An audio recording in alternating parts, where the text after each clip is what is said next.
Please, Susie.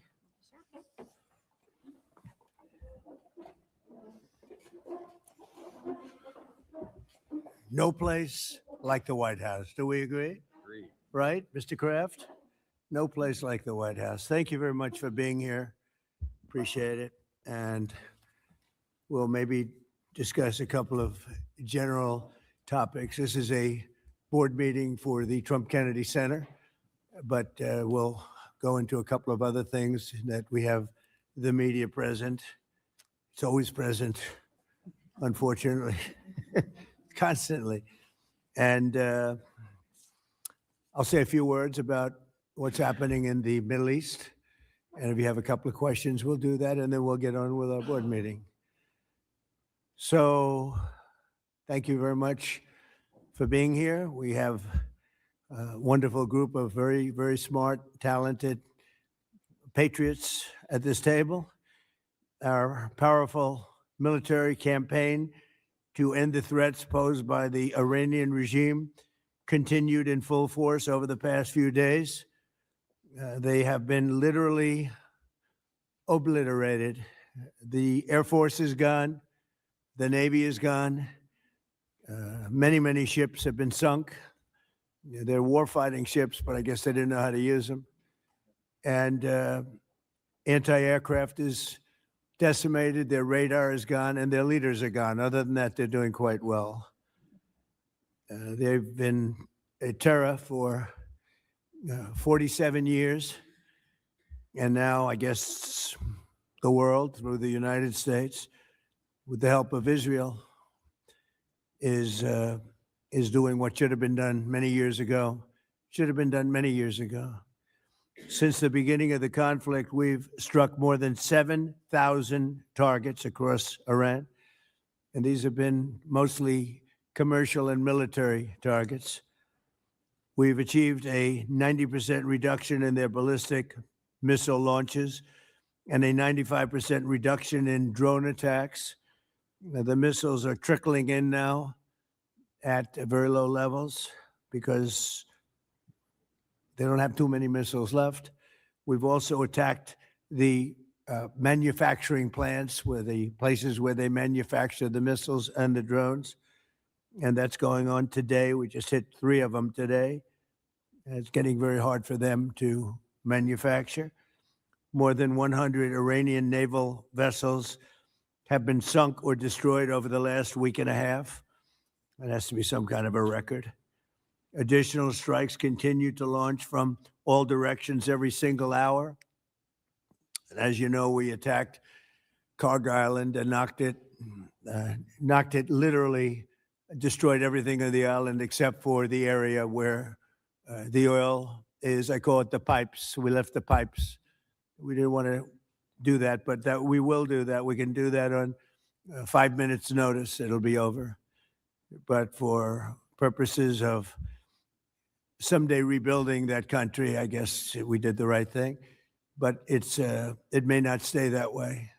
Just one simple word and the pipes will be gone too, but it'll take a long time to rebuild that. We are aggressively dismantling Iran's defense industrial base, and ability to rebuild its missiles and drone capability is getting down to close to zero.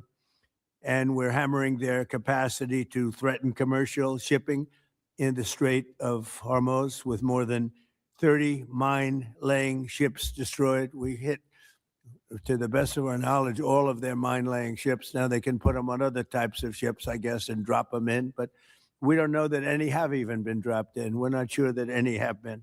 That's a big negative for them if they do it. It's a form of suicide.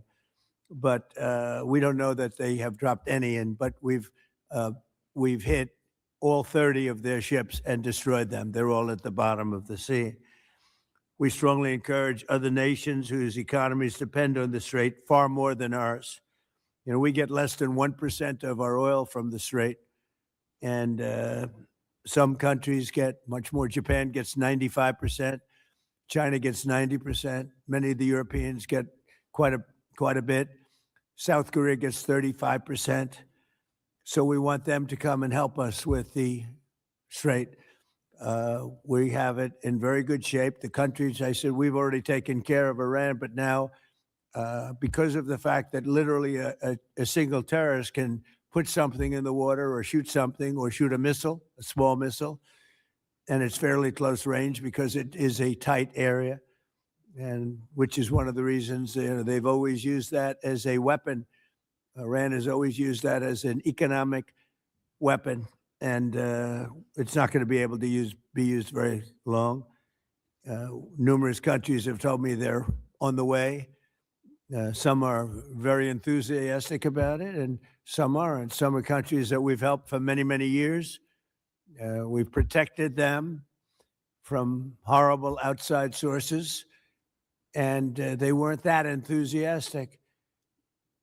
And the level of enthusiasm matters to me. We have some countries where we have 45,000 soldiers, great soldiers, protecting them from harm's way. And we have done a great job. And when we want to know, do you have any minesweepers?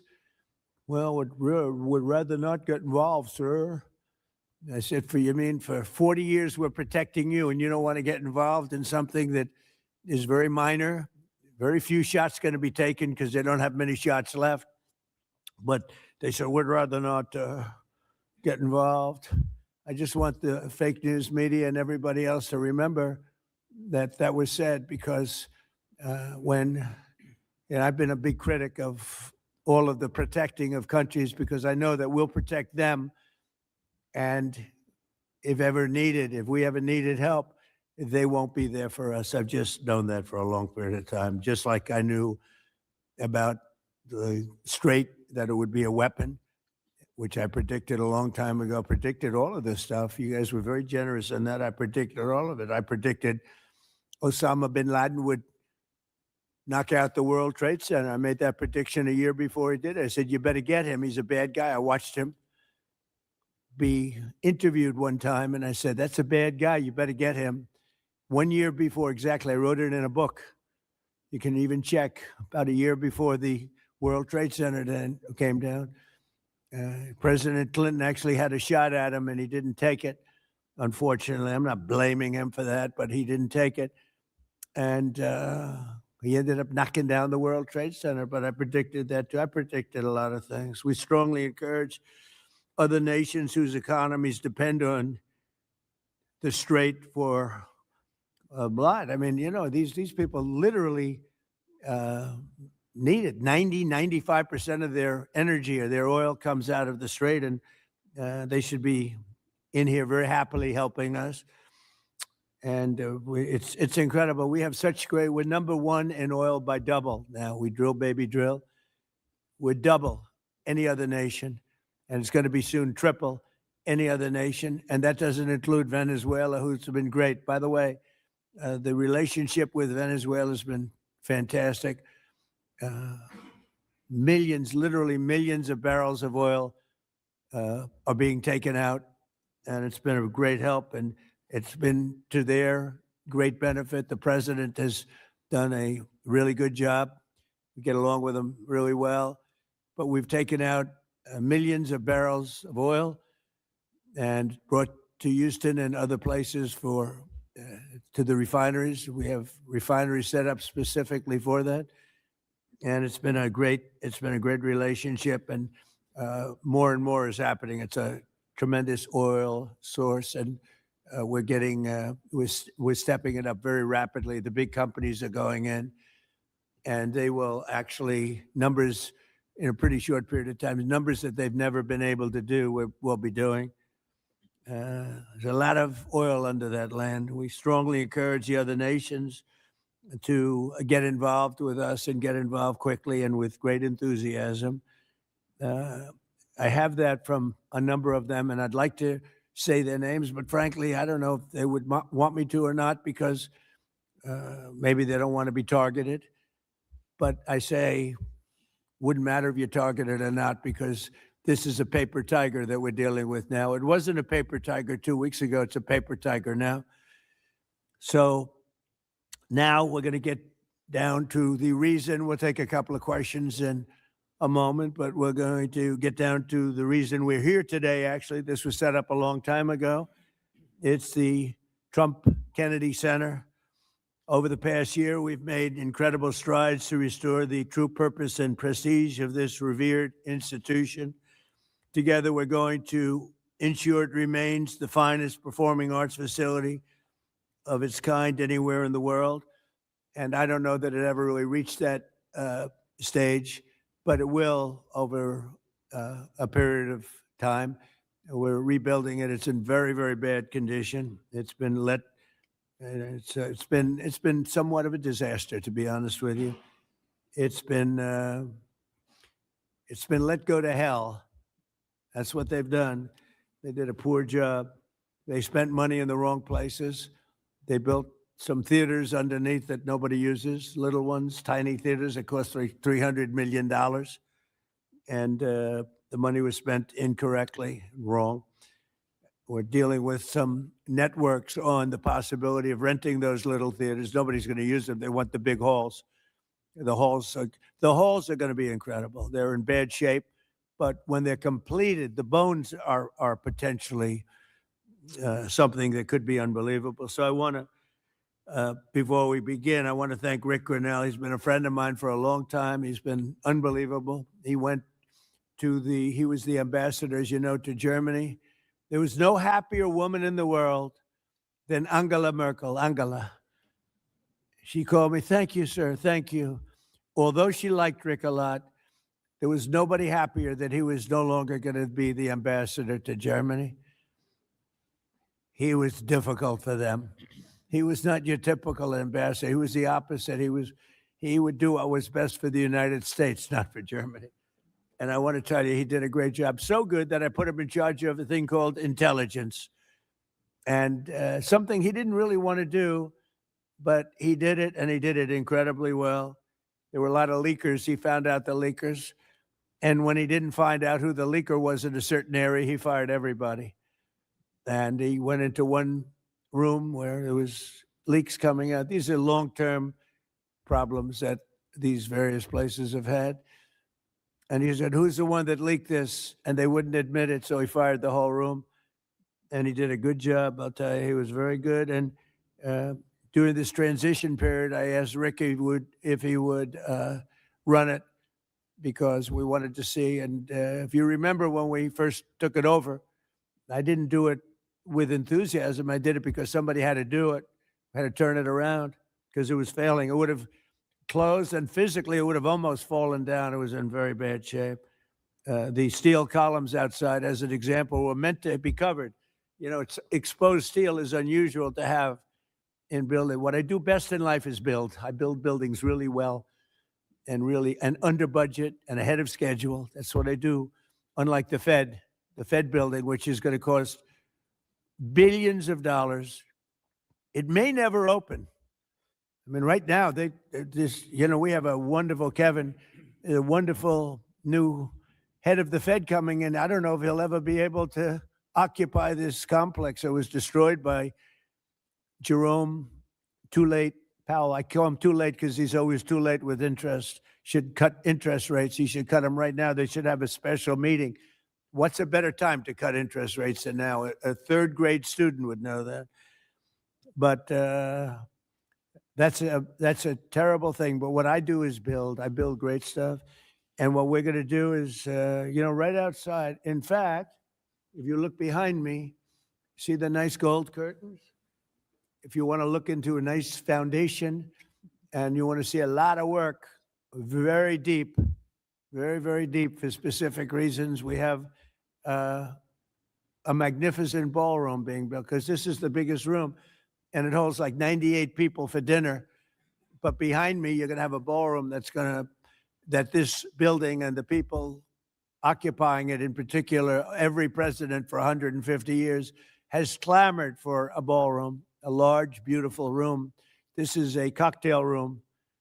And this whole floor will end up being a cocktail room for the cocktail area or pre-area for the ballroom before dinners. So we'll have heads of state. We can't even do a heads of state dinner.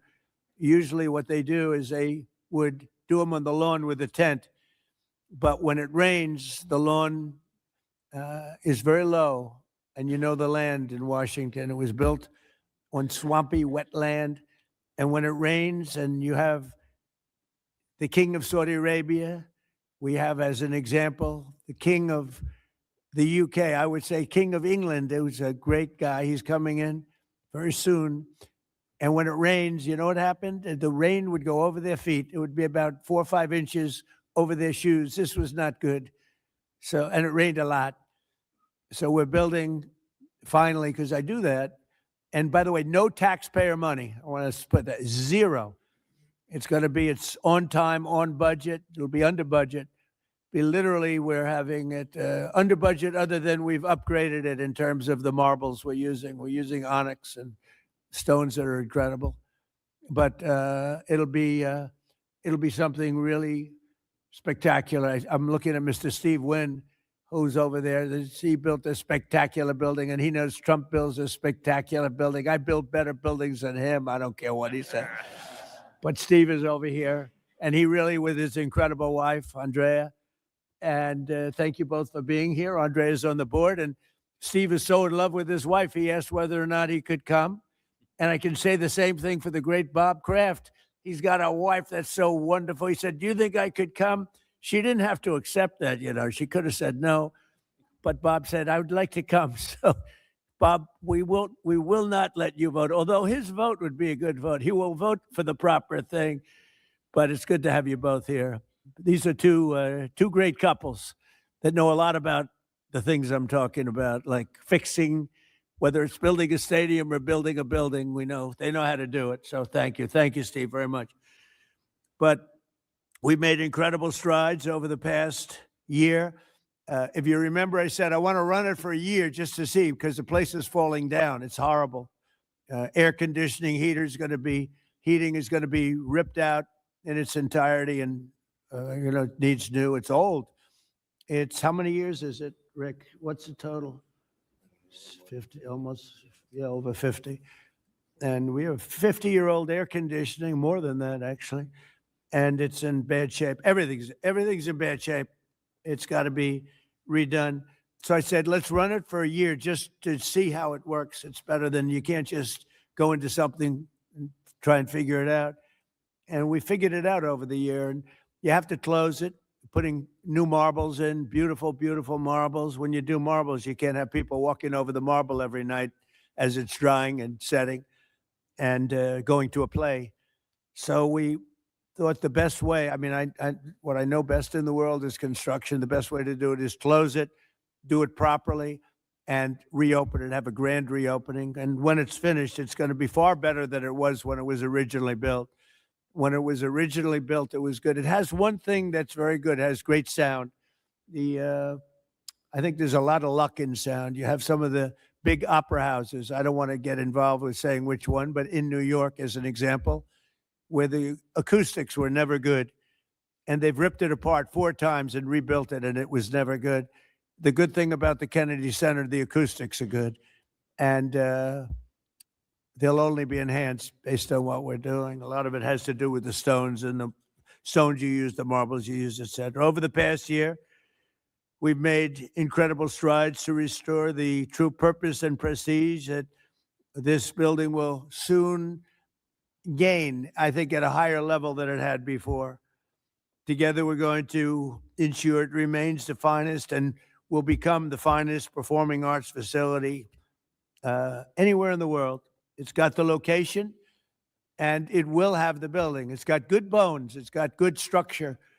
Again, they wanted to originally cover the exposed steel. It was painted a cheap gold, and we turned it into a very expensively painted white, very heavy coat of very powerful white paint meant for steel, exposed steel.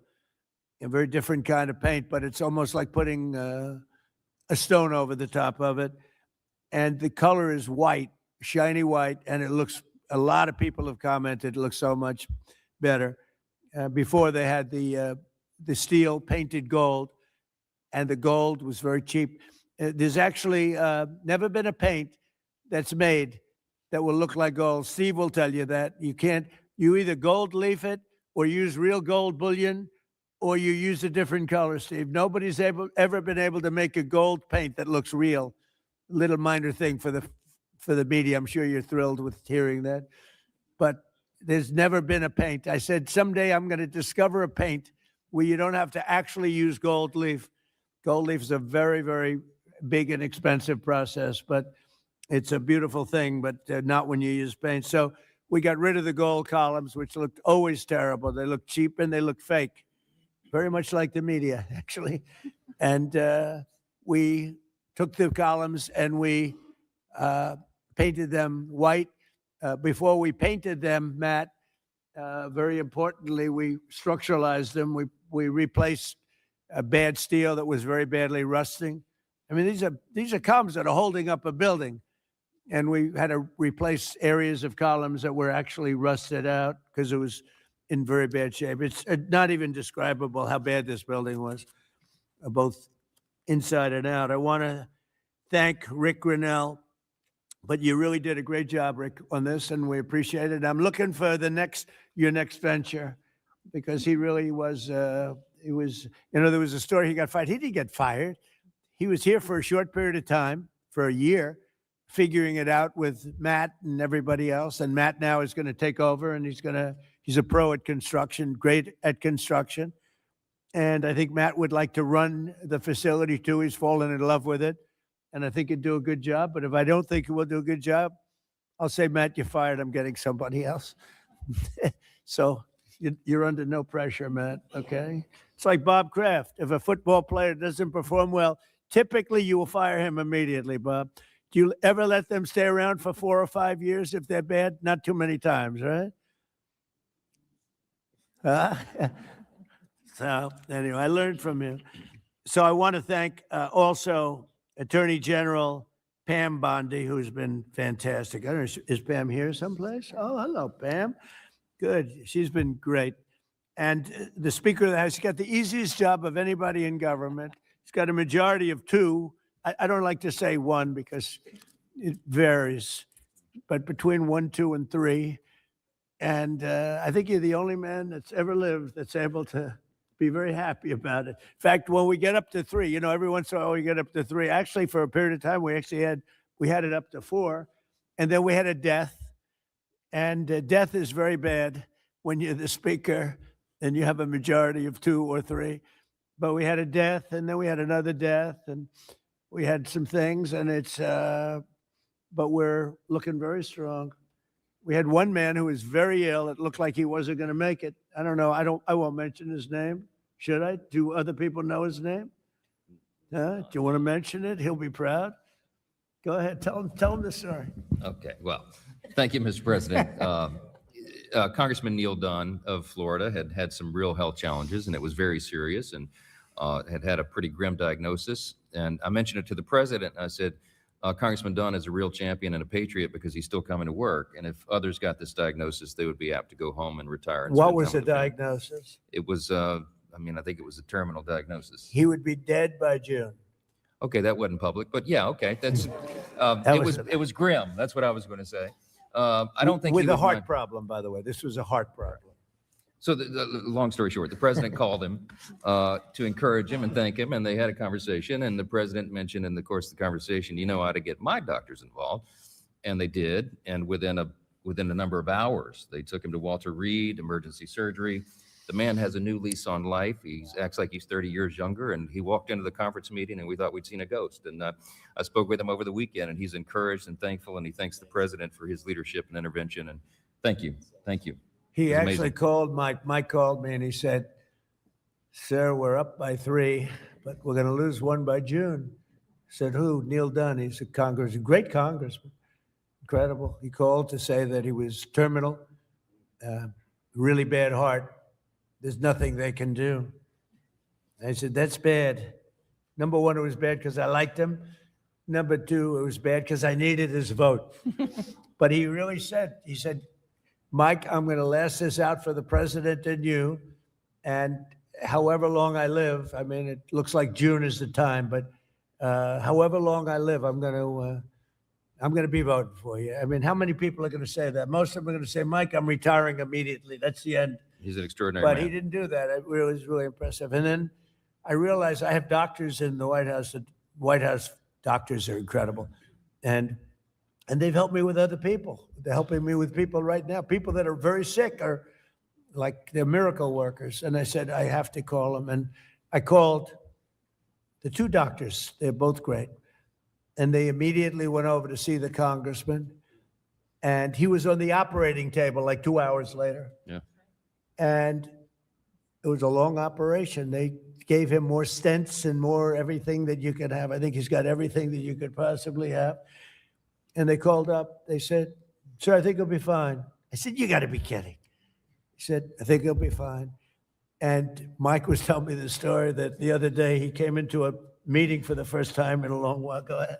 Well, it was incredible. I mean, he has a new lease on life. He has more energy than a man half his age, and very encouraged and encouraged all of us. So again, a testament to great leadership. And he's, my hat's off to Neil Dunn and his beautiful wife and family. He's an extraordinary individual.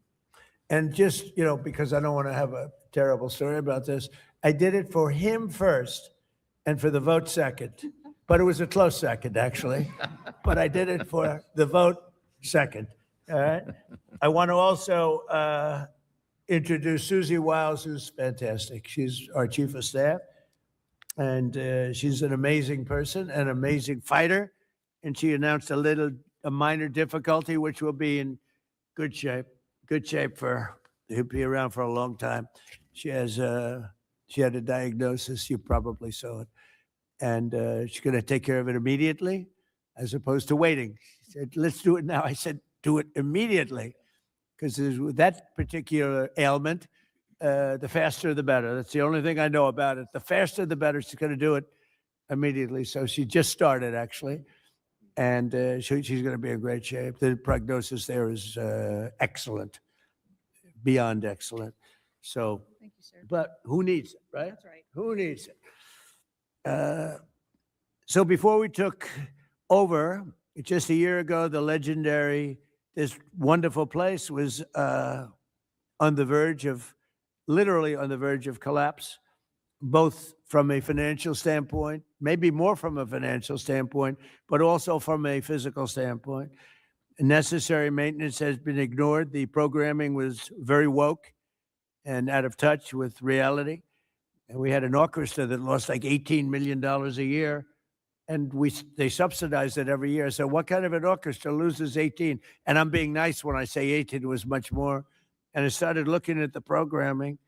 They had tremendous union difficulties, like 19 different unions, and driving everybody crazy. And I think the unions are going to be great. I've always gotten along with unions. As you know, I got great union support. But you had 19 unions. Every time somebody wanted to put on a play, they had to deal with 19 different groups of people. And they say it was like Broadway, but worse. And you don't get worse than Broadway when it comes to the unions. I've watched that for many years. The programming was terrible. And they had a budget deficit of about $26 million minimum, owed a lot of money, were out borrowing money, which is a lot of people don't understand. So under the leadership of this exceptionally talented and rich board, it's a very rich board, not everybody, but most of you are loaded. Ike Perlmutter's got so much money. Look at Ike Perlmutter. He ended up being the largest owner of Disney. Started with, was it $100 or less? It was a little less, Ike, right? He didn't speak English, and he became the largest owner of Disney, right? But then they went woke, and he sold the stock. He didn't like Mickey Mouse being woke, right, Ike? But he's one of the most brilliant business people. Thank you, Ike. It's great. And Lori, thank you very much for being here. So I think it's Lori that's on the board, though, right, Lori? What's with these husbands? All the husbands are traveling. I think it's the White House. I got all the husbands with the wives. That's never happened. Boy, oh boy, what great relationships. My wife is going to have to speak to me. This is pretty good. The biggest guys in the country travel with their wives to come to a meeting. But it has something to do with the White House, right, Ike? Right? You don't want to see me. You want to see the White House because it's a special building. But thank you. And congratulations on an amazing career. Most people don't know Ike Perlmutter. Isidore Perlmutter, and started with nothing and built a vast fortune just by deal after deal. Did you ever have a bad deal like? Which was that? Don't tell. See how honest he is? Most people would say no. He says one, and it couldn't have been very bad. Great to have you. So under the leadership of this board, which is, as you see, incredible, we're achieving a very dramatic and quick turnaround. We got rid of all of the DEI. Some of the news media loves DEI, but we got rid of it. Maybe you're right. Brought back patriotic and family-friendly programming, and last year we raised over $130 million to keep this place going. Otherwise, it would have been closed. The building, let's call it the Kennedy Center from that time, was losing so much money it could not have stayed alive if we didn't come in as a group of people and a lot of wealthy people that made a lot of contributions. So with the Trump Kennedy Center honors alone, we raised this year a record $23 million, which was double what they had ever done before, with $23 million. There's still much to do. The previous management left us a facility in very bad condition. Abysmal is the word, and everything from busting pipes and leaks to serious electrical and structural problems. And some of it we fixed, but most of it we're saving for during the construction period because we'll do a much better job of it that way. Major renovations are required to keep the facility functional, and that'll start right after July 4th. We're going to have a little bit of a celebration, not a big deal, but a little bit of a celebration on July 4th. We'll have a little party. And then after that, we close or we start construction. We're fully financed. As I announced in February, after a one-year review based on input from highly respected experts and subject to board approval today, we determined, it's a little late for the board because we've already announced it, but these are minor details, but I think everybody agrees. But subject to board approval, we determined that the fastest way to bring the Trump Kennedy Center to the highest level of success, beauty, and grandeur is to cease the entertainment operations for a 2-year period of time as we complete high quality, really high quality construction. We've already purchased seating as an example. We've already purchased a lot of the marbles and some of the things that are hard to get. Getting quality marble is very hard. Takes a long time. It comes from areas where it takes a long time to mine, and we're getting some of the best things you can. The marble is going to be incredible. The seats that we have, the seating is the highest level. Everything is the highest level. So this temporary closure will enable us to complete the work much faster and much higher quality. As an example, it's hard to show Shakespeare when you don't have any seats. As the seats are being changed, it's not exactly a great experience for people. So the right way to do it is just close it and fix it and open it. We'll begin right after, as I said, July 4th celebration. And thanks to the great, big, beautiful bill, we are fully funded, ready to go. And we have tremendous amounts of money coming in from some people around the table, but also from people that are not here, but that have made very generous contributions toward the Trump Kennedy Center. People that have never given to it before and would never have given it except I asked them to give. So, Rick, I thank you very much for the job that you've done, and I'm delighted that you really are. You did a great job. It was a little rough with a couple of the people, but that's okay. They've survived. Some of the artists, they took a pounding from Rick. It's almost like this guy right over here, Anthony. He knows what it is to pound people. Right, Ike? Anthony knows. Anthony's another great. You're not on the board either, Anthony. You're here with your wife? Oh, what's going on here? The most successful people, they're all here with their wives. I'm looking around. Oh, wow, that's impressive. Anthony's another one. He started off with one truck. He had one truck 45 years ago. He ended up with 4,000 trucks, and he sold his company for billions of dollars. And you're here, Anthony? He's a member of one of my clubs, and all he has is cash. He said, I have a big problem, sir. What? I don't know how to invest my cash. Most people have a problem. They don't have any cash, right? Anyway, thank you, Anthony. You're the greatest. So all of these people have done so much, and they've done so much to help. And Matt, I just really, I'm here to a certain extent to wish you good luck with everything and to introduce you to the board. Many of the board know because Matt's been running a lot of the initial construction and planning, and going to be assuming the role of chief operating officer and executive director, where he'll lead a construction crew for the next, a big crew, by the way, because it needs a lot of work, for the next 2 years in preparation for the grand reopening. And I think it's going to be something that's going to be very, very special. We're doing a lot of special things. We have a lot of things happening. We have at the front of the White House on June 14th, you probably read, UFC is going to be here. Dana White, the great Dana White, he's building a literally a stadium, a 5,000 seat arena right outside the front door of the White House. And they're going to have about 100,000 people in the park right across the street, where he's building, I believe, 8 massive screens for people to watch free, all free, for people to watch. It's June 14th, happens to be my birthday, and that was only by happenstance. It was not planned that way, but it's a Sunday night, which they never did. Sunday night's super prime time. It's going to be broadcast on CBS, which is the Ellison family, 2 great people, and great people. It's a great family. And it's going to be a tremendous event. And we have Roger Penske is going to have IndyCar here. We're going to have a race around the Capitol. That's going to be in August. So we have that. And we have a tremendous number of things. We have the Olympics, we have the World Cup, and we have the 250. And as you know, I was responsible for getting the Olympics. Actually, Bob Kraft helped me. And he helped me with the World Cup, too. You were very good. Who could be better, right? But he helped with the Olympics and the World Cup. But we have the Olympics coming. I was responsible for that, right, Bob? We have the World Cup coming right now, and I was responsible for that. Then we had a rigged election, and because of that, I was always very upset. When I got the Olympics, I said, I won't be president because it was last term if I went by the normal progression. And then I said, well, let's see what happens. And then they rigged the election, and I said, let's do it again. And we won in a landslide. And I came back and I ended up with the Olympics and the World Cup. Somebody said, did you do that on purpose? So I claimed the Olympics and I claimed the World Cup because I did get both.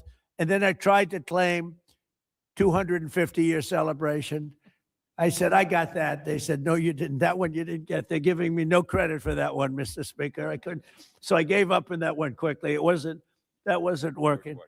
It wasn't working. But I just want to thank everybody. This board has been incredible, and it's really nice. What we're going to do is we could take a few questions from the press, and then after that we'll have our meeting, and we have a little lunch for the board. So we'll have a little bit of a lunch, and it's an honor to have you all here. It's so many of you, Jimmy, so many of you are friends. It's a great honor to have you here, and we're going to do a great job with the Trump Kennedy Center. Okay, yes, please, CNN. Hey. Thank you, Mr. President. I'm not CNN, I'm Daily Wire, but thank you for the question. Numerous countries have told me they are on their way. Can you give us a hint what they are, what that entails, how soon they might be there? You mean who are the countries? Yes, sir. I'd rather not say yet, but we'll be announcing Marco Rubio and the various people that are doing that. We'll be announcing. And I have to tell you, we have some that are really enthusiastic. They're coming already. They've already started to get there. It takes a little while to get there. It's like, in some cases, you have to travel an ocean. So it doesn't go that fast, but it'll go fast. And we have some that are fairly local that are doing it. But we'll give you a list. Some are very enthusiastic and some are less than enthusiastic. And I assume some will not do it. I think we have 1 or 2 that will not do it that we've been protecting for about 40 years at, tens of billions of dollars, Mr. Speaker. So I'll be reporting that to you in the House and the Senate, and I'll say, why are we protecting countries that don't protect us? And I've always felt that was a weakness of NATO. We were going to protect them, but I always said, when in need, they won't protect us. Now, this isn't need. need would be one of the big boys. But I will say that we built the greatest military in the world, and we protect people.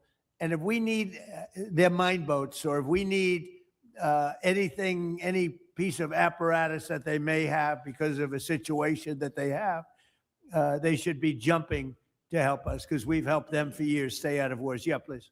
Thank you very much, Mr. President. Can you tell us if you have spoken with French President Macron about the coalition to reopen the Strait of Hormuz? Have you been speaking with the French president? What does that mean? Have you been speaking with the French President Macron about the coalition to reopen the Strait of Hormuz? Yeah, I have spoken to him. He's been on a scale of 0 to 10. I'd say he's been an 8.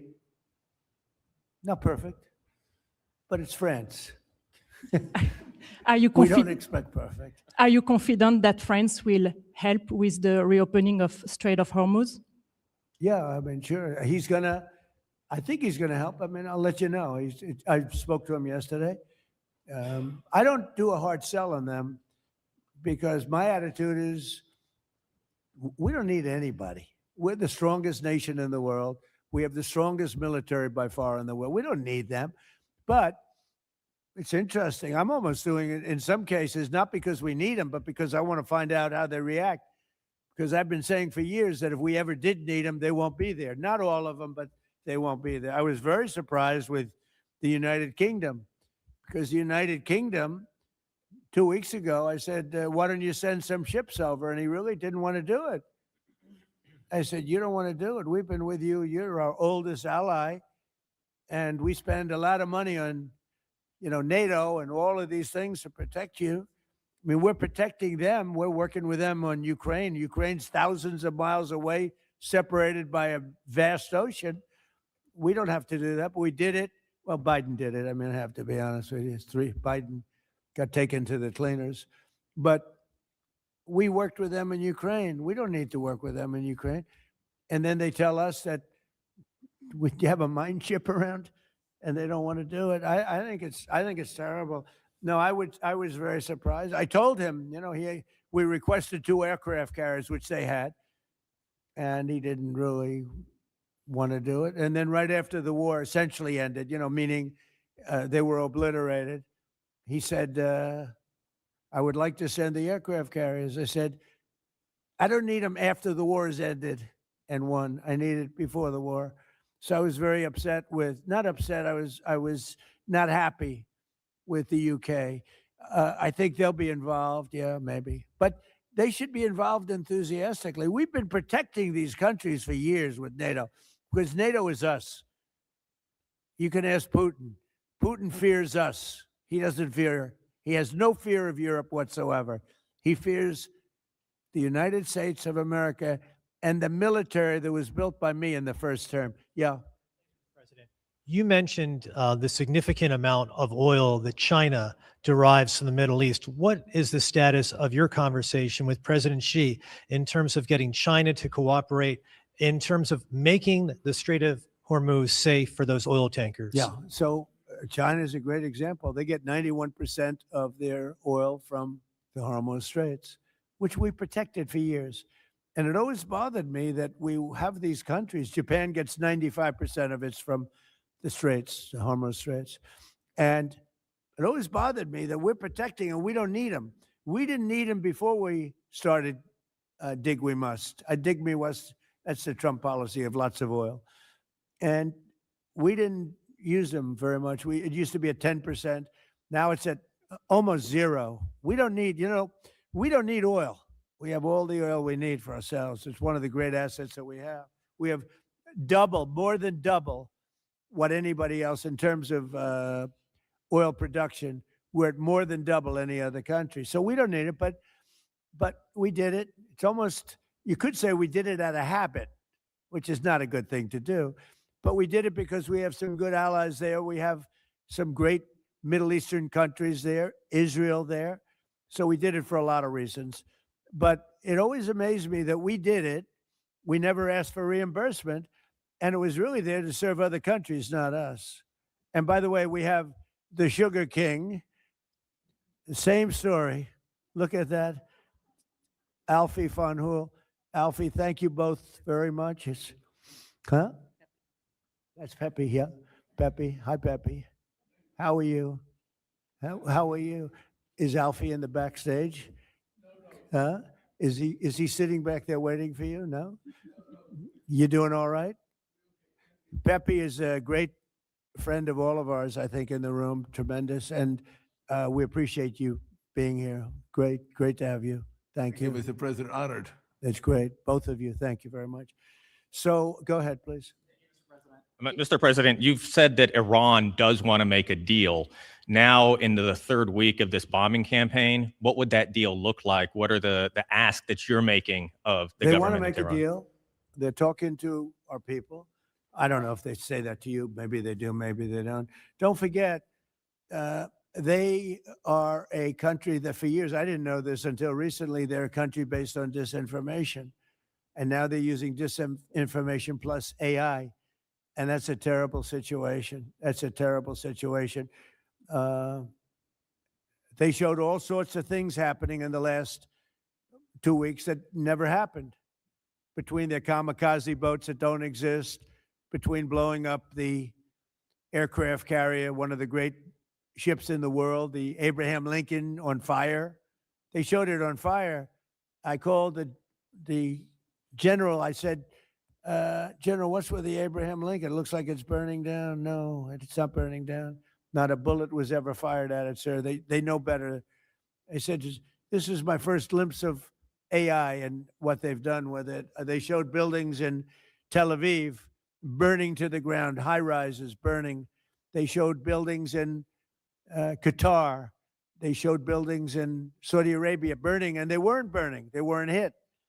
It was all AI based. Terrible. It's terrible. And that's their only, I think that's the only thing they do well. They're negotiating. And we always talk. When, somebody said, well, would you talk? Why would you even talk to them? I talk to everybody because sometimes good things come out of it. But I don't know if they're ready yet. They're taking a pounding. I don't know if they're ready yet. And we don't even know their leaders. Look, all of their leaders are dead, as far as we know, but they're all dead. We don't know who we're dealing with. We knocked out the first group. Then the second group met, 88 met to pick the leader because the first group was all dead. And the second group got knocked out. They're all dead. Then the third group met. I would think they're a little nervous about meeting. I don't know if they're nervous. Maybe they're not. Maybe they're crazy. If they're not nervous, then they're crazy. But we met with the next group, but we don't know who their leader is. We have people wanting to negotiate. We have no idea who they are. Yeah, please, Peter. Thanks, President Trump. What are your advisors telling you about the Ayatollah's son, the new supreme leader? What are they telling you Well, about it's him? not only them, it's you people. I mean, a lot of people are saying that he's badly disfigured. They're saying that he lost his leg, one leg, and he's been hurt very badly. Other people are saying he's dead. Nobody's saying he's 100% healthy, and he hasn't spoken because the Ayatollah would sit and he'd spew hate from a form of a throne, not as nice as a throne. I like the English throne much better. But it was a fancy chair, but he'd spew hate from his chair. But you'd see him a lot, right? This one, we haven't seen at all. So that could be for a lot of different reasons. We don't know, Peter, if he's dead or not. Now that you've announced I will say this, nobody's seen him, which is unusual. something else, now that you've announced that the U.S. has destroyed all of Iran's mine-laying ships, why can't the U.S. just immediately reopen the Strait of Hormuz? Well, we could, but it takes two to tango. We have to get people to take their billion-dollar ship and drive it up. If when Pepe has his big sugar ships coming around and they cost $1 billion, and we say, I think it's okay now, Pepe, take your ship, drive it through the Strait of Hormuz, he may say, let me wait a little while, because it takes ship owners and these ships are very expensive. They could cost up to $2 billion. So they don't want to take a chance that, gee, I think you'll be okay. They got to know it. So they don't have to set, we don't know if they even set any mines. But the thought that they may have is enough to keep people from saying, we don't need it. Now, we are pounding that area, that coast, as you know, left side. We're pounding it, like really pounding it hard. And again, they may have no mindset. We hit every one of their mine droppers. They call it the mine layers, right? The ships. They're pretty sophisticated ships. Every one of them is gone. But it only takes one. So it's a little unfair. You win a war, but they have no right to be doing what they're doing. But we're hitting them very hard. And today is a big day where we're pounding a certain area that has very much to do with the strait. And I think we'll get it going very soon. In addition, we do have other nations coming in. You need people to watch and people to see. We have other nations coming in. Yes, please. If the United States is working to secure the Strait of Hormuz for the benefit of other countries like China, and our allies aren't yet stepping up to your standard, is the United States getting back to being the world's policeman? Look, the United States should not be very much involved. They can on a certain basis. They've been doing it for a long time. But I've always said, if you look back years ago, I said, why aren't we being reimbursed? These are the richest countries in the world. Why aren't we being reimbursed for maintaining the Hormuz Strait? And why aren't we being reimbursed for that? I've said that for years. You can go back. They reported on it yesterday. I've been saying a lot of things about the straits. Number one, I said it's the one advantage they have. But that's a suicidal advantage because they kill themselves more than they kill the rest of the world. And there are things you can do with time. There are other things you can do. But I think we're going to have the situation straightened out pretty quickly. And I think we're going to have some good help. And I think we're going to be disappointed in some nations too. And I'll let you know who those nations are. One of your advisors, David Sachs, said the other week that the U.S. should, quote, declare victory and get out of the Iran war. Yeah, he also do that. warned that if the conflict escalates, Israel may contemplate the use of a nuclear weapon. Has he shared that assessment with you? No, yes. Israel wouldn't do that. Israel would never do that. And there's a theory. You've pounded them to hell and you could just leave now and it'll take 10 years for them to build back not nearly what they have right now. And I guess that's another theory, but we want to have it ended so that another president doesn't have, look, for 47 years, no president was willing to do what I'm doing, and they should have done it a long time ago. It would have been a lot easier. There's no president that wanted to do it, and yet every president knew. I've spoken to a certain president, who I like, actually, a past president, former president. He said, I wish I did it. I wish I did, but they didn't do it. I'm doing it, yeah. Which president? I can't tell you that. I don't want to embarrass him. It would be very bad for his career, even though he's got no career left. Go ahead, President, please.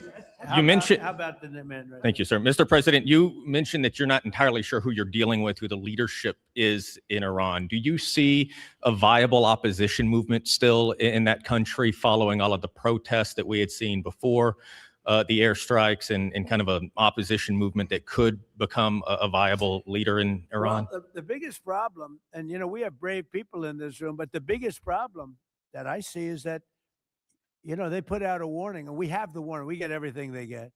And it said any protester that goes onto the street will be immediately shot and killed. This is a little tougher than the American way. This is not quite as tough as, nobody can believe it. So I can't imagine, they don't have guns. And the other ones have guns.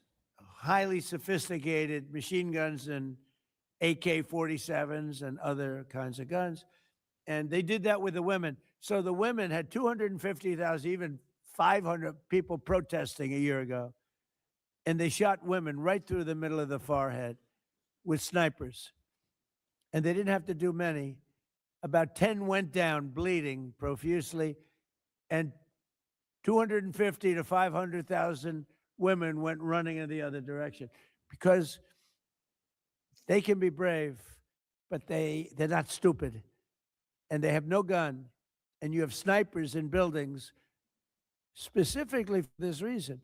So a woman goes down falling, bleeding from the head, and it doesn't take long for that to spread. And when that spreads, that crowd dispenses. And nobody else has been able to do that to the extent that these people are violent. They killed a minimum 2 weeks ago, 32,000 people. So, and they put out actually a notice 2 days ago. If you protest, you will be shot and killed. So, I don't know. I would say Mike Johnson's the only person I know who has the courage to go out in that kind of an atmosphere. I don't think so. Yeah. Have your advisors told you anything in terms of how long we can expect gas prices as high as they are right now? I don't need advisors to tell me that. I know what it is. You know, the Prime Minister of UK, United Kingdom, yesterday told me, I'm meeting with my team to make a determination. I said, you don't need to meet it with the team. You're the Prime Minister. You can make your own. Why do you have to meet with your team to find out whether or not you're going to send some minesweepers to us or to send some boats? I said, you don't have to meet with your team. It's the same thing here. I can tell you that when this is over, oil prices are going to go down very, very rapidly. So is inflation, so is everything else. But frankly, much more important than short-term, even long-term oil prices, you can't let the most violent, vicious country in the last 50 years have a nuclear weapon, because the Middle East will be gone. Israel will go first, without question, and they'll certainly take a shot at us before we get our act together and say we got to take them out. You can't let Iran, who's truly a nation of great terror and power. Look what happened in the last 2 weeks. They weren't supposed to go after all these other countries in the Middle East. Those missiles were set to go after them. So they hit Qatar, Saudi Arabia, UAE, Bahrain, Kuwait. Nobody expected that. We were shocked. And the other one, you know, they fought back. They could have yielded. But think of it, if we weren't around, they had tremendous power. They had thousands of missiles, most of which we've terminated. They had thousands of drones. They were making drones and missiles all over the place. We've knocked out most of those factories. I mean, now they're sending out 2 or 3 missiles. Now, you know, they've still got some. They might have 8% left. But mostly they've been eliminated. They've been terminated by what we did and what Israel did too. Yeah, please. Israel is expected to expand its ground offensive in southern Lebanon to go after Hezbollah. Have you discussed that with Israeli leaders? Yeah. And does the United States support a potential Israeli invasion of Lebanon? Yeah, no, I did. And I know look, Hezbollah is a problem. It's been a problem for a long time, not just now. And it's a certain area, because I was with the other night a person whose parents live in Lebanon. This is a very substantial person, wealthy person, whose parents live in Lebanon. I said, really? How do you live in Lebanon? Your parents are living? Oh, yeah, they live there. And over the years, they've gotten used to the fact that it's being bombed. But they explained to me that it's really a different section of Lebanon. It's the section where Hezbollah is. And they get used to it, I guess. I don't know. I mean, people live in Ukraine. You would think they wouldn't live in Ukraine, but they live in Ukraine. I don't know that I'd do that, but they live in Ukraine. They live in Lebanon. Hezbollah is a big problem, and they're rapidly being eliminated. Thank you very much, everybody. I appreciate it.